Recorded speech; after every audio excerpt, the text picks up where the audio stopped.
Hello mga katiya at ayan, inabot na nga ho kami ng gabi sa pagbabike nga, dini nga sa Nanyaw. Tingnan nga natin kung ako'y marunong. Kaso ayoko laang yung ano. Paano ano nga unang ano? Ito Ito guys. lang, apo. Tapos, ano lang. Hindi titingnan ko siya. Sige, diretso lang. Oh, tapos, friend, no? Yan, dalawa. Kaso madilim eh. Hindi ko makita yung daan. Baka kasi mamaya sumabit na tayo. Yan. Marunong man itong mag-bike. Marunong ako mag-bike. Kaso nga, takot ako dahil ayoko na may mga sasakyan kasi baka sumabit. Tapos ano tayo? Kaliwa? Kaliwa po.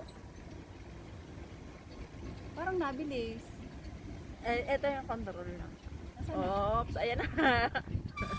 Nasaan na? Ayan. Ay, hindi ko kaya dito ilusot. Tara Hindi na. ka. Hindi ko kaya. At ayan, nasubukan ko na nga rin hong gamitin ito. Kung sa bagay, hindi mo talaga malalaman kung kaya mo, kung hindi mo talaga susubukan. Ay ako naman nga ho talaga ay marunong ding magbike, kaya nga laang ho ay takot talaga ako sa kalsada.